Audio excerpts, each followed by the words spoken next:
Good afternoon, morning, evening, and welcome to February, and welcome to the Heroland review. I became a Switch owner this week. Here's my little grey puppy, dog-looking controller, and with it, I've had an obsession collecting as many games as possible. Obviously, with what we do, I get the opportunity to review many games that I may not necessarily have looked at. With this opportunity came Heroland. So, what's more to find out what I thought of Heroland?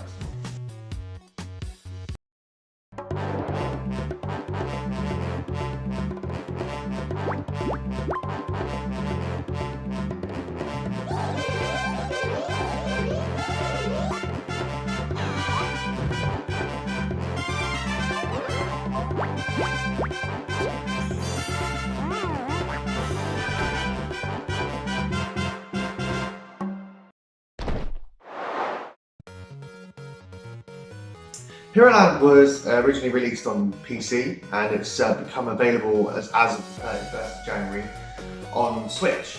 And essentially it's a theme park where you work and people come to live out their fantasies of being an action hero.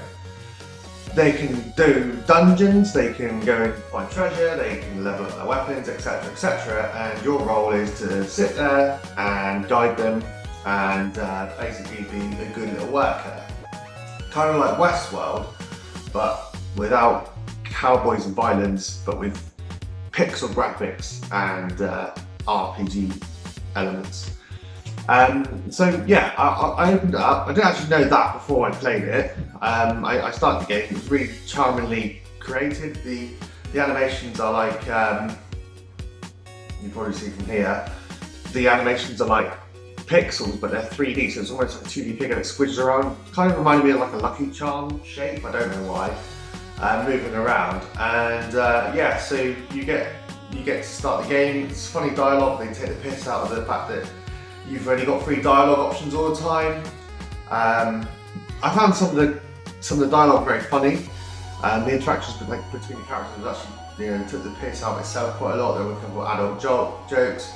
There were jokes about, you know, things like, there was like slightly homophobic jokes, furry jokes, that sort of thing. It kind of didn't take itself too seriously. There's a fairy who essentially says, my only purpose is to narrate for the main character, etc, etc. So yeah, great charming world. You start the game, you choose if you want to work from the bottom or be a CEO. I chose work from the bottom. I don't know if I chose the CEO, they were like, yeah right, you've got to start from the bottom, you think you are. And you start the game. So you get a little chucked in, and you know, I was quite excited to go, oh, this is quite cool. You meet these people. There's a prince who believes this place to be real, and he wants to go and fight the Dark Lord. You obviously got to start off with lower level dungeons, so you go like, we're going to start with this, off we go. And you kind of start this story where he thinks it's he's going to kill the Dark Lord or whatever crap to impress the king, and it's not, you're just fighting little slugs. And the whole game is really, really good up until this point, because you get thrown in and you don't fight. So the guests of the theme park are fighting, and you're not. You're just watching them fight, and every now and again you can jump in and tell them what to do. You can like give them items for healing, you can tell them what move to use, and you can also like wave a different flag to tell them whether to like, you know, use strong attacks only, to wait or whatever. That's it. And also the problem is you have to wait. You have a kind of stamina bar which limits how much you can actually play as your character you've named. And once that stamina bar runs out, you've got to wait your turn, and you can speed the battle up, but why? I don't understand why. Like, if I usually use this sort of tool with, like, if I'm 50 hours into something like World of Final Fantasy or Digimon Cyber Sleuth, not a game I've just picked up and I want to try and enjoy the combat.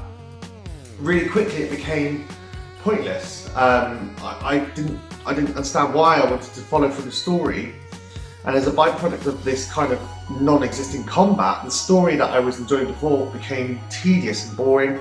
I had less interest in the characters and I just wanted to skip through it all.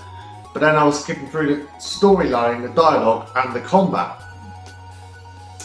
So it's hard to review because that is the game in a nutshell. You're guiding these characters through the fake dungeons in this theme park with a story of this overlooking CEO who's trapped you into working for them, and you just got to occasionally jump in and help them and kind of guide their battle, but not do any fighting yourself, which I just don't see the point. I think it would be really cool as like a great mobile game, or maybe it might work as a Switch game when you're watching TV, but even then it's still not like I'd rather play Pokemon, for example. And there are some other parts that are fun. Obviously you've got like a armory and an item shop, and you've also got a little home that you can decorate with various tokens and treasures that you pick up along the way. But that's kind of it. And I didn't want to keep playing after the first few hours to see what happened later on, because there was no point. That's it in a nutshell. The game is you watching people fight, you occasionally jump in and tell them what to do, and there's a kind of funny storyline to go along with it. But like I said, it's like an idle clickers thing you get on these cheap ads on Facebook. It's like, why would you want that in a kind of fully licensed, paid Nintendo game? I don't understand it myself. So, unfortunately, as short as this review has been, there isn't much else to say on it. I might change my mind. I'll obviously keep playing it and give it more of a chance as I always do. But at the moment, my review sits at a 6 out of 10. Sorry, I am very sorry, Heroland, but you have not impressed me. You're not awful. I think some people might really enjoy it as a background game or whilst they're having a shit, but you're just not impressive to me. Anyway, thanks for taking some time to watch this, and I'll catch you soon. Lightning Cave out.